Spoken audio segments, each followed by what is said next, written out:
Welcome back to another EdLanta. This is a great day, guys. I'm excited to be back and excited about our conversation on today. Listen, I want to start us off with this. If you haven't seen the news or just, getting acclimated, I know it's early morning. I know that most of my fellow educators are enjoying a much needed and well deserved vacation so that we can get back on the ground ready to welcome back children into schools and support them in the best ways as possible. I definitely want to send condolences and just, positive thoughts right now to everyone connected to Haiti, their culture. Of course, their president was assassinated, and to even say that word in 2021 is so ironic to even be having to say that we haven't gotten to a place where we can really see changes across our world, that is definitely needed, especially with people of color.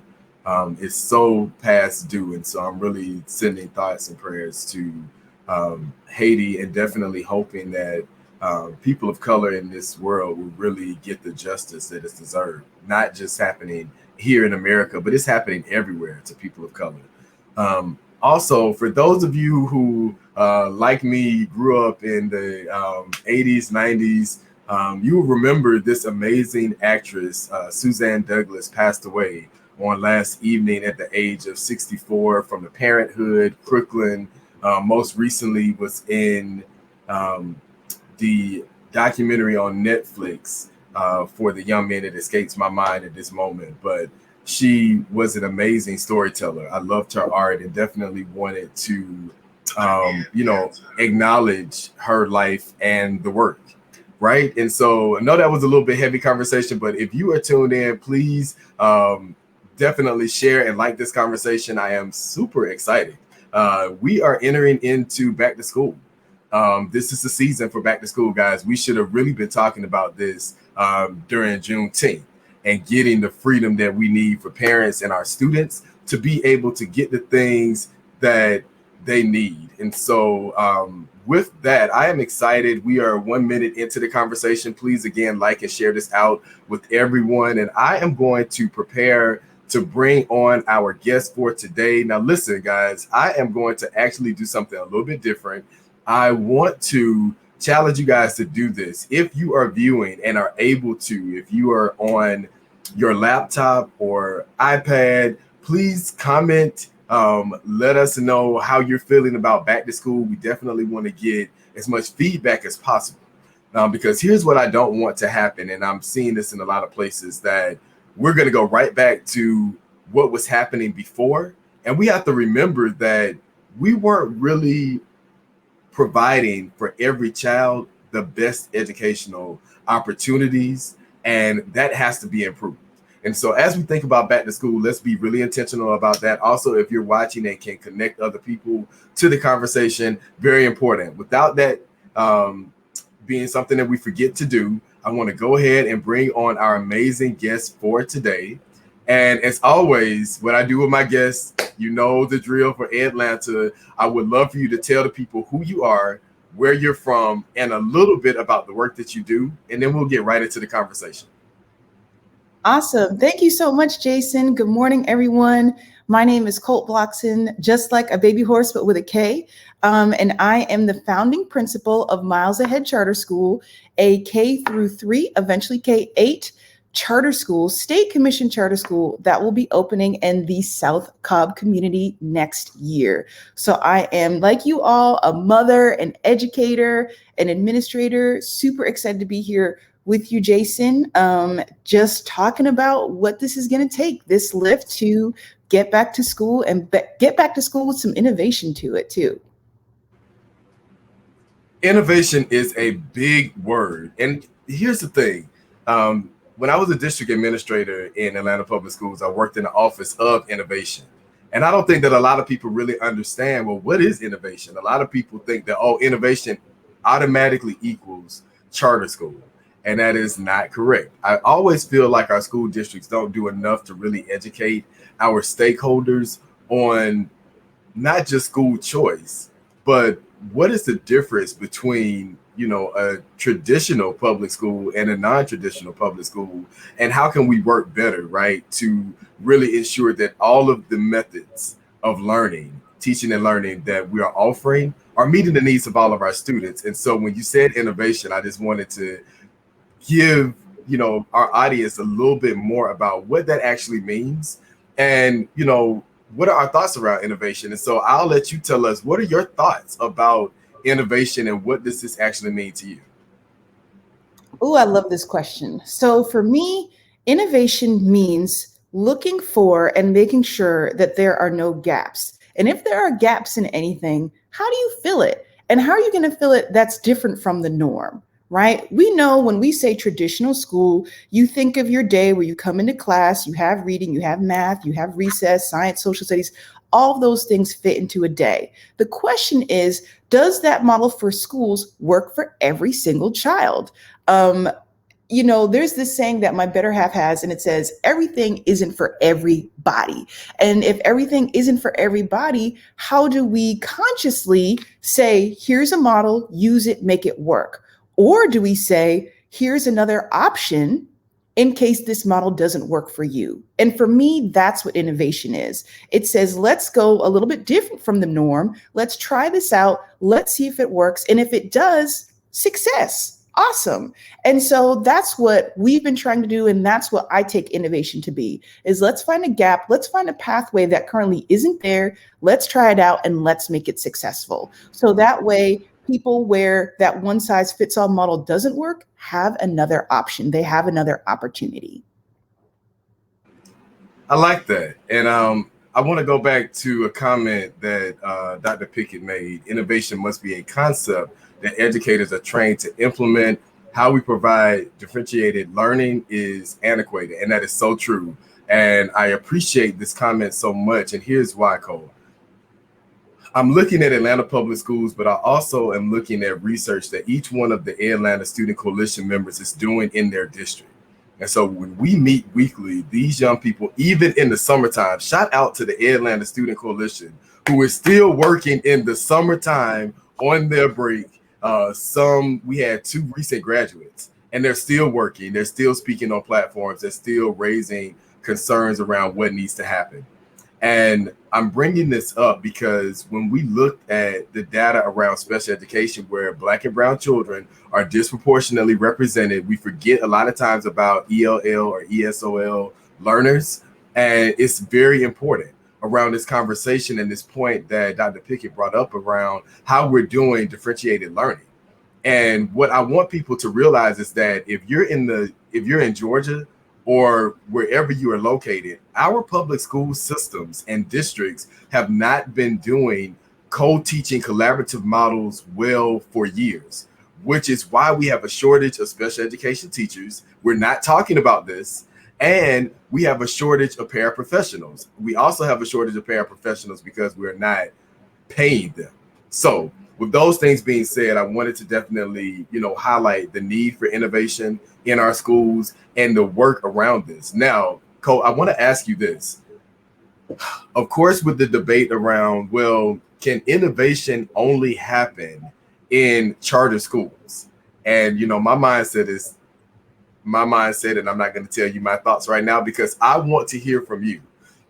Because that is a notion. When I talk to parents and when we're engaging with people, we are, hearing them say, well, the charter schools are the only schools that have innovation. And I'm like, that's not necessarily true. So I would love your perspective on that.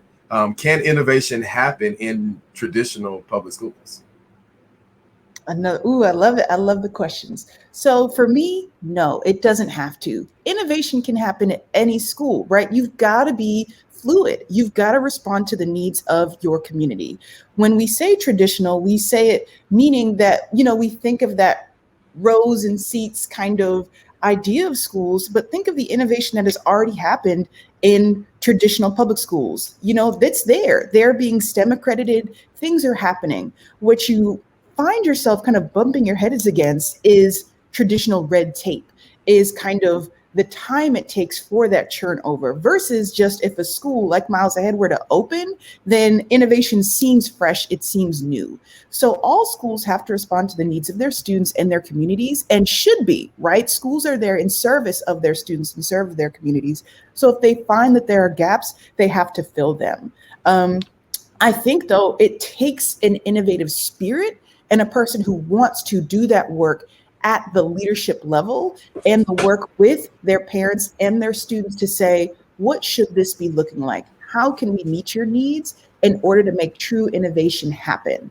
So innovation simply means, how do we create a new pocket of success? How do we make it so that way we feel as though our students are going to be successful? And it takes the input of many to ensure that's the case. I myself wouldn't be here with you today if I didn't observe the innovation of several school leaders who I've had the chance to observe, right? To say, oh, wow, I like what you've done here. I like what you've done here. Let me put it all together and make this one amazing place. And so that's where we find ourselves. So to answer your question, no, it can certainly happen at traditional public schools. Absolutely. Yes, I love that. And I have definitely seen it. Shout out to, a lot of the traditional public schools in APS, FL Staten, my elementary school that I grew up going to, in Magnus Jones. I like to shout out the West Side elementary schools because a lot of times they're overlooked and we don't see the amazing things that they are doing. And not just academically, socially and emotionally for our students. I want to go here and ask you about back to school, reopening school. The pandemic has, we'll say it's being improved, the support, the treatments, the vaccine, right?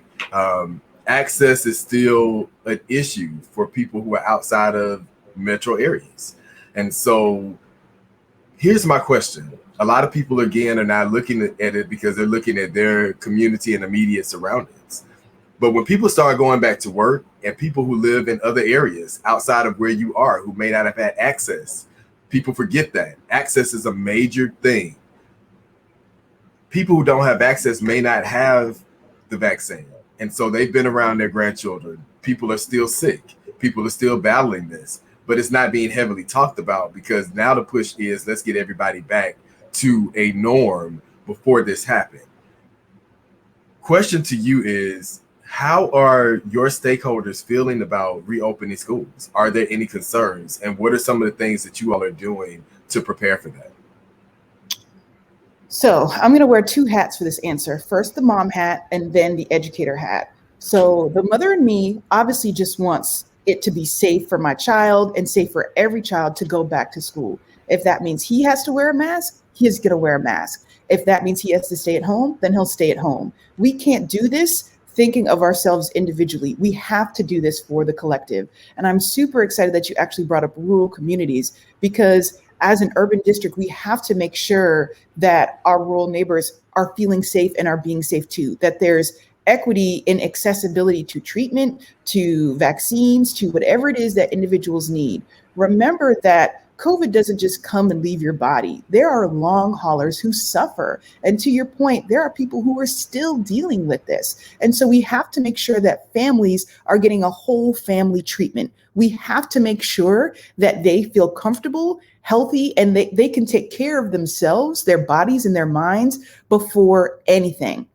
So making sure that we're teaching students fractions, multiplication, reading skills is great, but are they going to healthy families first? Do they have access to the things that they need? Do they feel safe and know that their rent or their mortgage is going to be paid? These are real things that are going to carry on beyond the first day of school and probably the last day of school next year. And these are things that we should be and can be shoring up now, right now. So with my administrator hat on, we have to make sure that the whole family is secure. What are their needs? Do they have access to nonprofits who can help them with rent assistance? Do they have access to groups that can give them food assistance? We have to make sure that families are secure. People have lost loved ones. And that's true. And it's going to be affecting families for quite a long time. If you lost the primary breadwinner in your household, there's going to be long-term ramifications. And just saying COVID makes people think of just the disease. However, we know that there are other diseases just exacerbated by COVID, such as generational poverty. So we have to make sure that families have these needs met. And I, hate to say it, but these things should have been in place prior to COVID. So making sure that families are solid has to be paramount.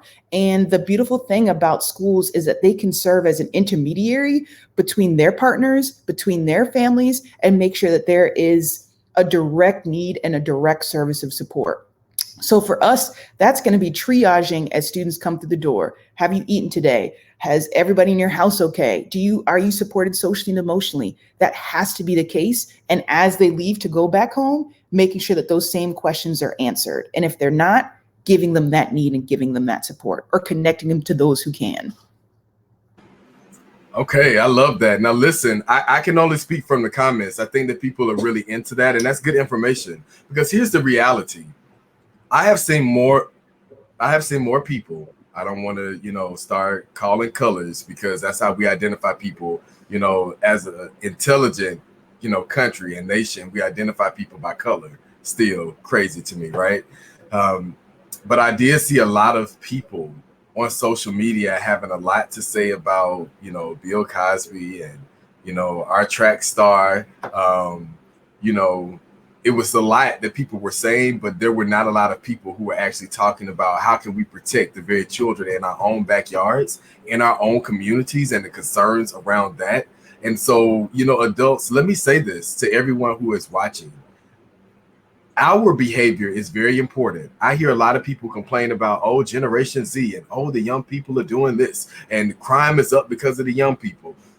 Let me remind everyone of this, that just because we are teachers and we're in schools and we're in educational centers leading and teaching, doesn't mean that the responsibility is solely on us. Nor does it mean that it's solely on parents just because they have children and or families. It's a responsibility of every adult. We are always modeling for children how they should act, how they should respond, what they should do, how they should handle conflict. So everything that we are doing also impacts their way of thinking, and it impacts their experiences. We shape these things. So we have to take accountability for that. And we also have to take accountability for the cultures that we create in our schools. Everybody plays a role in that. Now, we'll praise teachers 1 minute and then we'll tear them down the next. We'll say, okay, well, parents, it's not their fault.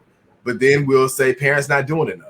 But we don't hold the people who really have power accountable, and we have to change that. So that's something that I want us to do differently when we reimagine schools and when we reopen schools this year. So, Colt, I want to give you some time back as I'm looking at the hour to really tell the people about your vision, what you're doing, and your work. That's what we really want to hear about. And I want to really empower people to take notes on this. Think about some of the things that schools that are not in your area are doing that, you could have in your area, because I know a lot of people watching are not solely in Atlanta or the metro Atlanta area. And we appreciate you watching. Shout out to Auntie Toya and the family. So yes, Colt, please tell us about your vision, your work, and how you're actually doing innovation. Sure, I'm more than happy to. So the first thing that we have to say is that it isn't just Colt's vision. It's the vision of a collective of families, individuals, board members at work at Miles Ahead Charter School.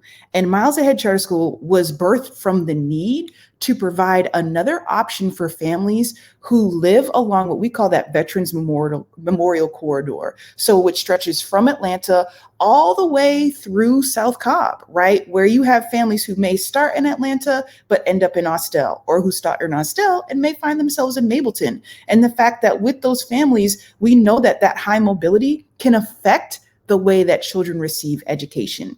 We also know traditionally that area is underserved. We know that schools are closing or are blending and moving. And so families are just saying, well, what if this isn't what I want for my child. What can I do? Where can I go? Where can I seek? And so we said, myself as a resident of Austell and many of our board members who live in the same community said, well, let's create a school that focuses on the child first. Let's then create a school that meets the need of this wide range of students that can truly grow with equity. And so we built Miles Ahead, and we built Miles Ahead out of the direct needs and asks of the families that we serve, from our earliest adopters. The vision is on a whole child approach. Speaking to some of the things I spoke to, we triage what an individual child needs in terms of their social emotional learning, their academic needs, their just overall needs, right? School has to be a place than more than just academics, right? I have this motto and it says that the people that you love most working with, you're not cared about what they got in their third grade standardized test scores. You probably don't even care what they got in their SAT scores. What you care about is that they're hardworking, they have integrity, and that they're good people. And that's what that means at Miles Ahead, is that we focused with our high five habits on creating whole, full people who know what it means to give back to the community. That's our mission, to really lift up this community, to prepare them for a world that's 21st century minded and really ensure that they're growing as digital natives, because that's who they are. And with that, and alongside of me, I have a fabulous board of directors led by an even more fabulous chair. We have some of them who are on this call today, who are listening in, and we are just super excited to be in service of a community, right? To be in service of people who live right next to us. So that's how we're focusing. And so I see a couple of questions too. Great. So how does this? Yeah, I was going to go. Yeah, let's go right into it. So this is Auntie Toya. I love her questions because she's always mindful of student outcomes. And I love this. So first question, and I think you may have been going to this one, or I don't know if you saw it. How does her school grow with quality? I thought that was a great question. And so let's get right into it. I'll let you answer that one first, and then we'll go to the second one. And if anyone else has any questions, this is good. Now, we normally don't do a Q&A, but I'm feeling lucky today, right? So let's go ahead with it. So first question, let's go. How does your school grow with quality? I'm super excited. Thank you, Auntie Toya, for asking that question, because I can address it. So because we are a state commission charter school, we actually have two metrics that we have to meet. The first is that we have to outperform our local schools, or else, why be open if you're just going to do as well? And then we also are measured against what's called a comprehensive performance framework that measures everything from academics to our fiscal and financial responsibility to our operations. So we are literally given a grade different from CCRPI, even though we are also given a CCRPI score, and we have to stay above it. And it clearly outlines exactly what we need to be doing between the number of days cash on hand that we have to have, the number of students that have to be measured in assessment. We've got to do it. And we've got to make sure that we're competing. And it's all public. So when we share this with our families, you can feel free to come back, check in, and ask these continued questions. But it's a metric that should ensure that we're outperforming our local schools. And I hope that answers your first question. Yeah, we'll go to, that was great. Thank you for that information. Let us know, guys, if you have additional. I see another question that just came up. Let's go to this. How do you accomplish that with the amount of resources that you're getting in? And then we'll go to a question from Sherry and then William. Ooh, that is a real question, right? How do we accomplish that with minimal resources? Again, Miles Ahead is what's considered a state commission school. So not only are we our own school, but we are our own LEA. So we are our own district.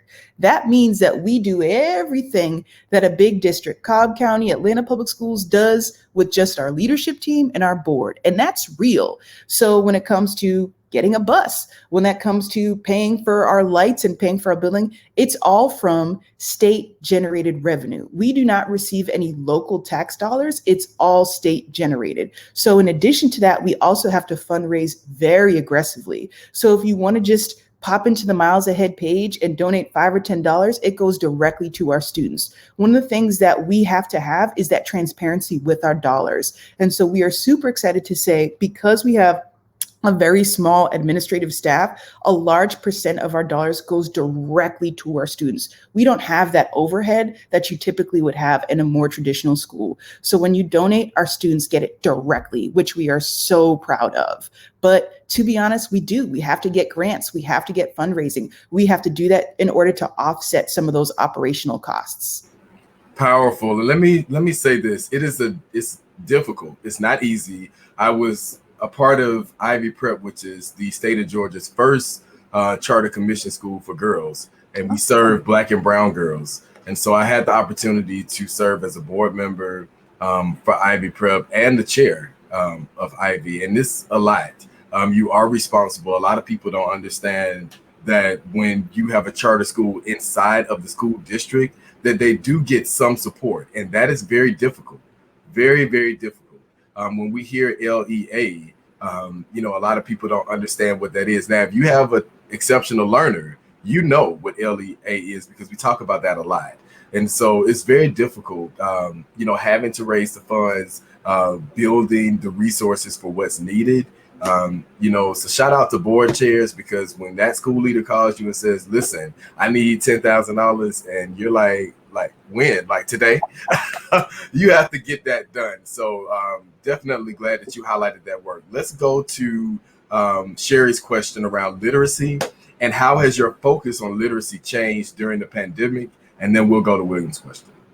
Ooh, Sherry, let's have a conversation about this, right? So how has our focus on literacy changed since the pandemic?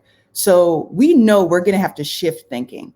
Everything has gone digital. If we are teachers who think that our students are going to go back to pencil paper workbook, particularly in what I would call like upper elementary, we've got to rethink this game. So my focus on literacy is, what are the skills that students have to have, and how are we going to build those skills in a digital native? Right? For example, we know that things like testing, we know that everything has gone completely virtual. So instead of using an additional 30 minutes a day practicing writing, we need to be doing computer literacy skills. That's what I would first suggest. Computer literacy, where students are understanding and building stamina to read from computers, where they can respond and annotate on, let's say, like a notepad or on a screen. So that way we can make sure that they're transferring the skills that they're using with just a traditional book or traditional paper and pencil to a virtual setting. That's real, knowing how to carry that knowledge from one screen to the next. So a lot of it is about transferring a lot of those knowledges and habits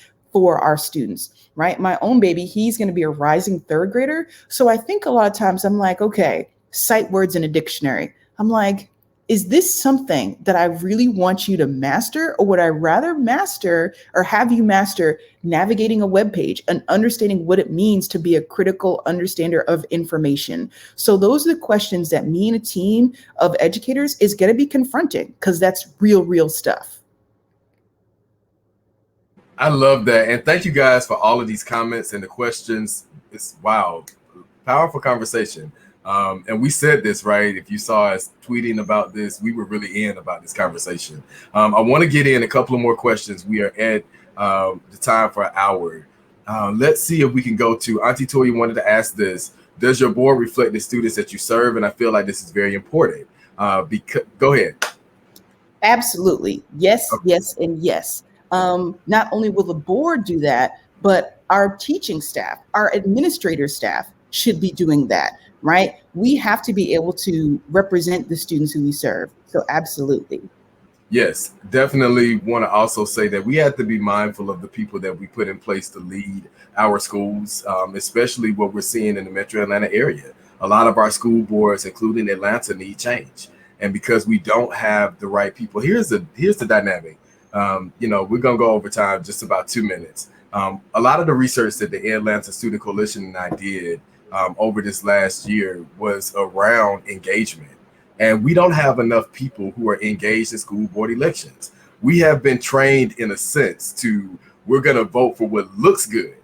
And we keep voting for things that look good, and we keep getting the same outcomes of failing schools and our children not being prepared for the workforce and a global market and a global society. And it's simply because we are not putting children first. We are not investing in quality of teaching, which is evident in the way that our children are learning. And so I wanted to definitely make sure we asked Auntie Toya's question around your board, because the board has a major job in regards to ensuring that the leadership is doing what it's commissioned to do. Let's go to William's question around what I was just speaking about in regards to quality of teaching practices, and how are you guys ensuring this? Super great question. So, William, I would say you have to norm on expectations. You have to, without a shadow of a doubt. And you have to make sure that all stakeholders are at the table with that norming. So very early on, we're going to do practice lessons in front of each other. We're going to observe, and we're going to talk about what we all set as a bar of expectation. Like, what do you expect to see every lesson? What are some things that can be there across lessons? What should be there within a lesson cycle? And let's hold ourselves to that. And then as an administrator, I come and provide support when teachers need it. And they say, you know, I've been really trying to do these small literacy groups on a weekly basis, but the schedule, I just can't do it, and I need some help. And that's part of my job. So when a charter school comes together, we all have to norm, and we set that rubric. We all provide that iterator reliability, and then we hold ourselves to that. And of course, some changes can come, but that's how we do that. And we do it with a collective. It would not work if it was just one person saying, you have to do this, you have to do this, you have to do this. It's got to be a collective of voices to ensure that's the case. Now, listen, I'm going to get Sherry, because we're supposed to be collaborating to have Sherry on this show. She asked a lot of great questions around literacy. And here's the deal. It is so urgently important in Georgia and across our nation, because our children are already behind. Now, let's remember, everyone, that our children were behind in their literacy skills before the pandemic hit. So now with the digital divide, and I'm seeing the comments around technology and access, but here's the reality. Our schools are already telling parents, especially here in Georgia, that, you know, go on ahead and add $12 more to your school supply list, which is already a lot for families that have 2 and 3 and 4 and 5 kids in their household. And, you know, we have to make sure that we're doing our part with making sure that literacy is not just something that we're talking about, but what are we doing? And so, Sherry, we'll get you on, because my challenge again to you, Sherry, we're going to talk about early learning, and we're also going to talk about what we can do to have the state of Georgia implement reading teachers in our schools again. People forget that our current governor just recently removed reading teachers from our classroom, and asked Douglas County, ask them how it's impacting their students. All right, so enough about literacy. Colt, I'm going to have us close out. It's 10:01. Thank you guys for really being engaged in this conversation, tuning in, liking, sharing this conversation. Greatly appreciated. I want to make sure we look at this last comment about really what we're talking about with Dr. Pickett right now is the transition process. And transitioning is happening all the time. A lot of times our public school districts are only focusing on major transitions. Well, you know, kindergarten and 3rd grade centered around testing, right? We have to change that. We need to make sure that this is improved. Colt, tell the people how they can reach you, where you can be found, how people can follow you personally, and also the school. And guys, please make sure you're sharing the school's website at the bottom of the screen. Colt, go ahead and please tell the people how they can reach you. Absolutely. So you can find us at milesaheadcharter.org. You can also email us at info@milesahead@gmail.com. You can email me there, and you can follow me at the Only Colt B on Twitter, or A Journey for Miles on Instagram. I love the conversations. Keep it going. And I want to make sure I answer. Follow us and support us. Awesome. And listen, I'm going to bring Colt backstage as I get ready to close us out, because I'm very intentional about the work that EdLanta is doing and the work that Jason is doing. A lot of things have been brought up in this conversation. If you do not know, I'm running for school board here in the city of Atlanta to help drive change. That is not happening. And Atlanta influences a lot of the educational practices that are happening in the South.